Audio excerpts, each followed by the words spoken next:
जगत कृषि संदेश। खेती करो ऐसी कि सभी किसान बंधु करना चाहें आपके जैसे। नमस्कार किसान बंधुओं, मैं हूं जेएल प्रजापति, सहायक संचालक कृषि एवं अनुविभागीय कृषि अधिकारी जिला दमोह, और आप देख रहे हैं जगत कृषि संदेश। जगत कृषि संदेश में आपका बहुत बहुत स्वागत है। आज हम पुनः जो है एक नया संदेश लेकर के आपके समक्ष उपस्थित हैं।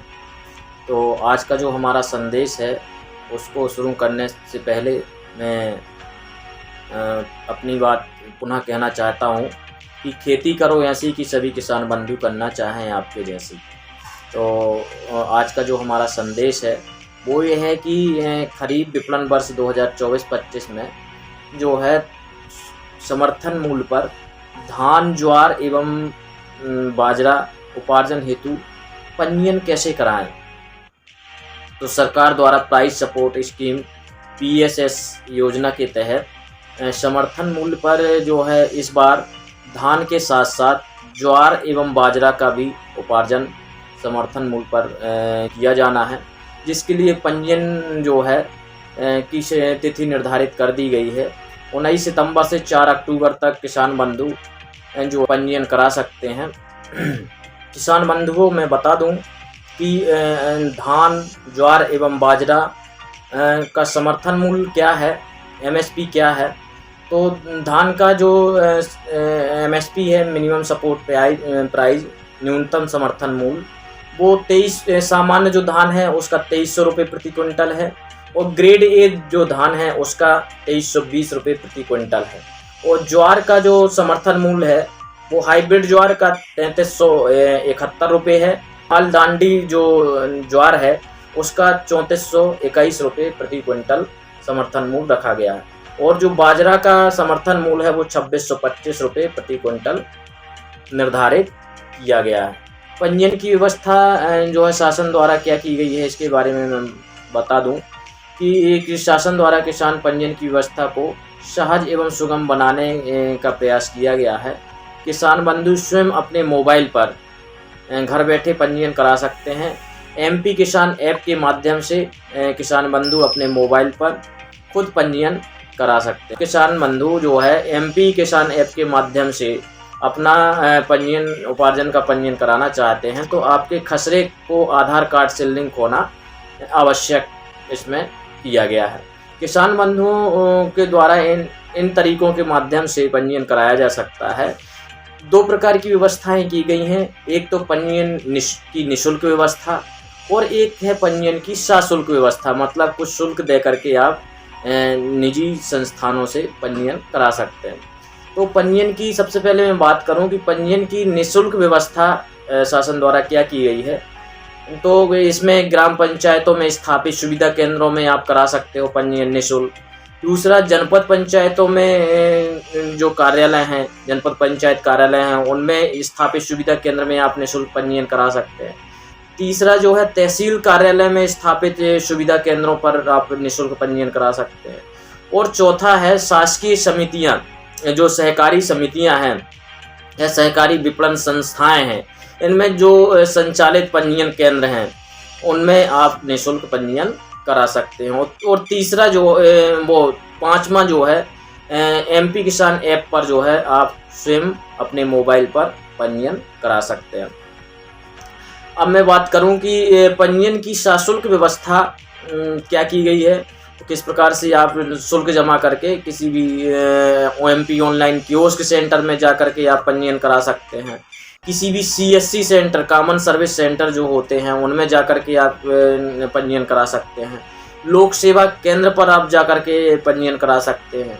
किसी निजी व्यक्तियों द्वारा संचालित साइबर कैफ़े हैं उनके माध्यम से आप पंजीयन करा सकते हैं। तो जो साइबर कैफ़े वाले हैं और या जो अन्य सेंटर हैं, जो निजी सेंटर हैं, वो MP किसान ऐप के माध्यम से किसान का पंजीयन कर सकते हैं। इसमें शासन द्वारा जो है कुछ फीस निर्धारित की गई है कि 50 रुपये से ज़्यादा फीस नहीं ले सकते हैं। कोई भी जो निजी संस्थान है जो मैंने बताए सशुल्क वाले, उसमें जो है 50 रुपये से अधिक कोई भी शुल्क किसान बंधुओं से नहीं ले सकता है। तो ये बहुत ही ध्यान देने योग्य बात है। तो इसमें जो है मैं बता दूं कि यदि आपको पंजीयन कराना है, आपको यदि धान का, ज्वार का, बाजरा का पंजीयन समर्थन मूल्य के लिए कराना है उपार्जन के लिए, तो कौन कौन से अभिलेखों की आवश्यकता होगी। तो इसके लिए सबसे पहले तो आपको भूमि संबंधी दस्तावेज जैसे खसरा विवरण की आवश्यकता होगी। दूसरा, आधार कार्ड की आवश्यकता होगी। तीसरा, बैंक पासबुक।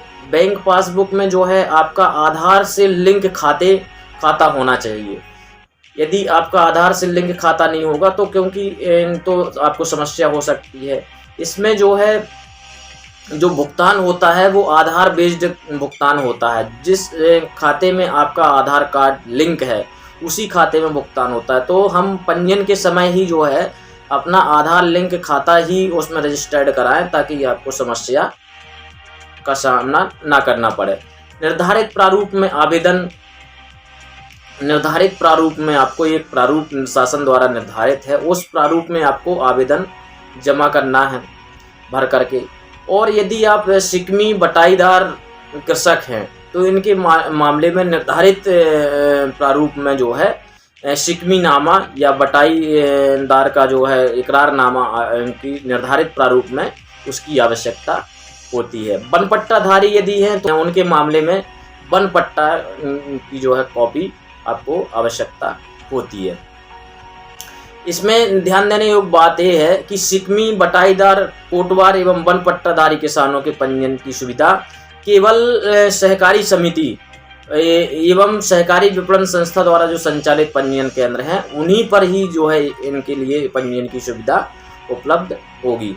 और उक्त श्रेणी के 100% जो मैंने बताया कि जो है शिकमी, बटाईदार या कोटवार हैं, इनके जो है जो पंजीयन है उनका 100% सत्यापन जो है राजस्व विभाग द्वारा किया जाएगा। तो उपार्जित फसल के भुगतान हेतु बैंक खाता कौन सा लगाना चाहिए, तो मैं बता दूं किसान बंधुओं की कि जो किसान बंधु समर्थन मूल्य पर अपनी उपज का विक्रय करते हैं उनका भुगतान जो है आधार से लिंक जो खाता है उस पर प्राथमिकता के आधार पर आधार लिंक खाते में किया जाता है। यदि आप उसमें आधार से लिंक खाते में जो है यदि भुगतान में कोई समस्या जाती है तो फिर जो है आपके द्वारा जो पंजीयन में खाता उपलब्ध कराया गया है उसमें जो है भुगतान की कार्यवाही की जाती है। तो मेरा किसान बंधुओं से अनुरोध ये रहेगा कि आप लोग जो भी पंजीयन के समय पे अपना खाता दें वो आधार से लिंक खाता ही दर्ज कराएं ताकि आपको समस्या का सामना ना करना पड़े। आप पंजीयन के समय पे अपनी बैंक पासबुक जो है ज़रूर दिखाएं ताकि आपके खाते और IFSC कोड में कोई त्रुटि ना हो। और एक बार पंजीयन के बाद भी जो है अपना बैंक खाता क्रमांक, बैंक का नाम और IFSC कोड ये ज़रूर मिला लें क्योंकि भुगतान के समय पे कोई भी समस्या आपकी ना हो। बैंक खाते से संबंधित ध्यान देने योग्य बात एक ये है कि इसमें जो है जो ये योजना है प्राइस सपोर्ट स्कीम समर्थन मूल्य पर जो है उपार्जन की, इसमें जनधन के खाते माने नहीं है क्योंकि जनधन के खाते में क्या होता है एक लिमिट रहती है कि इससे ज़्यादा का जो है उसमें भुगतान नहीं हो सकता है। तो जनधन के खाते आपको नहीं लगाना चाहिए। दूसरा, अक्रियाशील खाते जो इनएक्टिव खाते हैं, इनऑपरेटिव खाते हैं उनको भी आप इसमें ना लगाएं। संयुक्त खाते ना लगाएं जो है यदि आपके परिवार के साथ जो है 3-4 लोगों के साथ संयुक्त खाता है तो उसमें भी पेमेंट में असुविधा हो सकती है। और जो कुछ पेमेंट बैंक होते हैं जैसे फिनो है, एयरटेल है, पेटीएम है, तो इनके भी खाते जो है इसमें ना लगाएं, पंजीयन हेतु मान्य नहीं है। जो मैंने बताए कि एक तो जनधन के खाते, एक अक्रियाशील मतलब इनएक्टिव या इनऑपरेटिव खाते, संयुक्त खाते और जो स्मॉल पेमेंट बैंक्स हैं जैसे फिनो है, एयरटेल है, पेटीएम है, जैसे पेमेंट बैंक के खाते इसमें जो है मान्य नहीं है। तो किसान बंधुओं से ये अनुरोध है कि जो है आप जो है आधार से लिंक जो है खाता को ही पंजीयन के समय पर दर्ज कराएं और अपना जो है मोबाइल नंबर भी आधार कार्ड से लिंक करा लें ताकि आपको जो है OTP वगैरह जो आपके मोबाइल में भेजी जाती है आधार वेरिफिकेशन के लिए वो उसमें असुविधा ना हो। किसान बंधुओं के आधार लिंक खाते के सत्यापन हेतु पंजीयन के दौरान ही एक जो है transaction Madhya Pradesh civil supply corporation नागरिक आपूर्ति निगम के द्वारा किया जाएगा जिसमें ई उपार्जन या JIT just in time system है पेमेंट का, पोर्टल के माध्यम से 1 रुपये का भुगतान किया जाएगा कि आपका जो है आधार कार्ड से खाता लिंक है अथवा नहीं। यदि आधार बेस्ड पेमेंट किया जाएगा 1 रुपये का ट्रायल करके, है ना। तो ये प्रक्रिया भी इसमें अपनाई जाएगी। आधार नंबर का वेरिफिकेशन 2 तरीके से इसमें किया जाता है। एक तो आधार कार्ड से जो है आपका नंबर लिंक है तो उसमें OTP के माध्यम से, OTP मतलब होता है 1 टाइम पासवर्ड, एक ही बार उसका उपयोग होता है और उसके माध्यम से भी आपका आधार वेरिफिकेशन हो जाता है। दूसरा, यदि किसी भी किसान बंधु का आधार कार्ड से मोबाइल नंबर लिंक नहीं है तो उनका जो है आधार वेरिफिकेशन बायोमेट्रिक के माध्यम से, एक बायोमेट्रिक डिवाइस होती है उसमें जो है सभी पंजीयन केंद्रों पर उपलब्ध रहती है, उसके माध्यम से अपना थंब इम्प्रेशन, अंगूठा लगा करके जो है अपना आधार कार्ड का वेरिफिकेशन करा सकते हैं। अब मैं बता दूं कि भूस्वामी पंजीयन की प्रक्रिया क्या है। तो भूस्वामी जो हैं, जो स्वयं की भूमि है जिनकी, उनके लिए पंजीयन की जो प्रक्रिया शासन द्वारा निर्धारित की गई है। सबसे पहले मैं बता दूं कि गिरदावरी किसान ऐप को डाउनलोड करके जो है गूगल प्ले स्टोर से MP किसान ऐप को डाउनलोड करके आप जो है अपना पंजीयन करा सकते हैं। दूसरा जो है, पंजीयन केंद्र पर निर्धारित प्रारूप में आवेदन जमा करना होगा। जो प्रक्रिया निर्धारित की गई है, यदि आप स्वयं एंड्रॉयड मोबाइल से MP किसान ऐप से जो है पंजीयन कराते हैं तो आपको निर्धारित प्रारूप की आवश्यकता नहीं पड़ती। और यदि आप पंजीयन केंद्र जो शासन द्वारा बनाए गए हैं, सेवा सहकारी समिति या विपणन सहकारी संस्था द्वारा जो पंजीयन केंद्र बनाए गए हैं, उनमें यदि आप पंजीयन कराने जाते हैं तो आपको एक निर्धारित प्रारूप में आवेदन भी जमा करना पड़ता है। और MP किसान ऐप के माध्यम से स्वयं पंजीयन करा सकते हैं, मैंने बता ही दिया। किसान द्वारा पंजीयन हेतु MP किसान ऐप पर ई उपार्जन पंजीयन पर क्लिक करना होगा। जो है MP किसान ऐप जब आप खोलेंगे तो उसमें ई उपार्जन पर आपको क्लिक करना है और उसमें ड्रॉप डाउन से आप जिला को चयनित कर सकते हैं, तहसील को चयनित कर सकते हैं, हल्का नंबर, ग्राम, खसरा का चयन कर सकते हैं। इसके बाद किसान द्वारा जो है अपने नाम का चयन किया जाएगा, नाम की सूची प्रदर्शित होगी, ड्रॉप डाउन से आप अपना नाम चयनित कर सकते हैं। उसके बाद खसरा जोड़े पर आपको क्लिक करना है। गिरदावरी है वो पटवारी द्वारा की जाती है। इसमें एक जो है और इसमें वेरिफिकेशन किया जा रहा है कि सैटेलाइट इमेज के आधार पर जो है आकृषि योग्य भूमि को का डाटा जो है MP SEDC से प्राप्त किया जाएगा।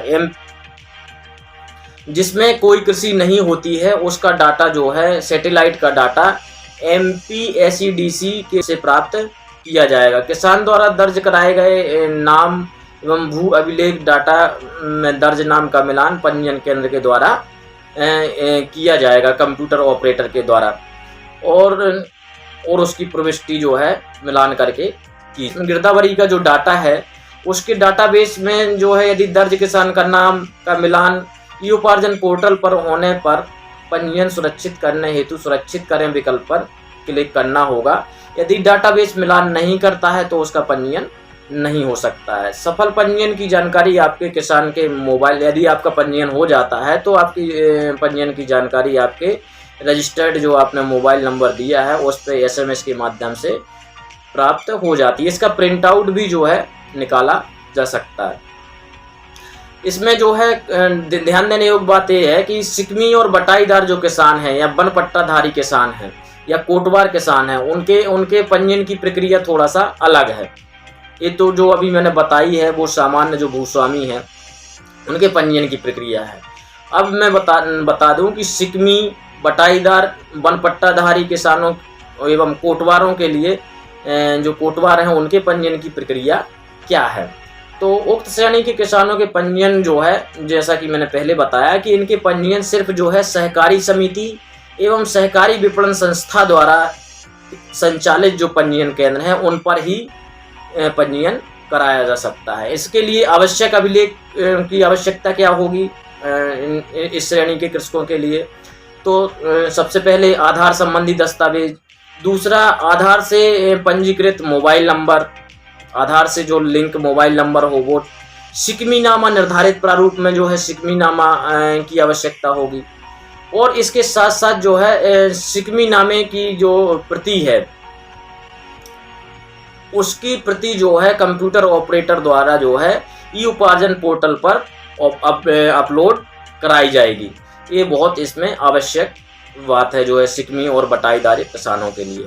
यदि शिकमी नामा की जो निर्धारित प्रारूप है उसकी ऑपरेटर द्वारा ई उपार्जन पोर्टल पर अपलोड नहीं किया गया है तो वो सत्यापन जब होगा तो उसको निरस्त किया जा सकता है। तो ये ध्यान रखें कि वो जो है अपने निर्धारित प्रारूप में शिकमी या बटाई नामे की प्रति आपकी पोर्टल पर अपलोड जरूर होना चाहिए। बनपट्टाधारी जो हैं उनके पंजीयन के लिए बनपट्टा आपको की आवश्यकता होती है। बनपट्टा क्रमांक, खसरा नंबर, रकबे में बोई गई कौन सी फसल है की प्रविष्टि की जाएगी। और शिकमी बटाईदार बनपट्टाधारी किसानों का आधार नंबर दर्ज किया जाएगा। आधार नंबर पर प्रविष्टि के उपरांत किसान के जो है पंजीकृत मोबाइल नंबर पर OTP प्राप्त होगा और जिसके माध्यम से सत्यापन उपरांत आधार डेटाबेस में दर्ज पूर्ण जानकारी उपार्जन पोर्टल पर प्राप्त हो जाएगी। यदि मोबाइल नहीं है तो बायोमेट्रिक के माध्यम से, जैसा कि मैंने बताया कि बायोमेट्रिक डिवाइस के माध्यम से भी आप सत्यापन करा सकते हैं। डाटाबेस का मिलान करने पर सुरक्षित करें के विकल्प पर क्लिक करना होगा। और बनपट्टाधारी किसान जो हैं और शिकमीदार किसान जो हैं उनके लिए शिकमी अनुबंध की प्रति उपलब्ध करानी होगी। तो ये बहुत ही महत्वपूर्ण बातें थी। तो किसान बंधु जो है इस बार धान के साथ साथ ज्वार और बाजरे का भी पंजीयन करा सकते हैं। इसकी भी समर्थन मूल्य पर इस बार खरीदी की जाएगी। हमारे चैनल को लाइक, सब्सक्राइब एवं बेल आइकन ज़रूर दबाएं ताकि हमारे नए वीडियो के नोटिफिकेशन आपको प्राप्त हो सकें एवं शेयर करना ना भूलें। जय जवान, जय किसान, जय विज्ञान एवं जय अनुसंधान। बहुत बहुत धन्यवाद।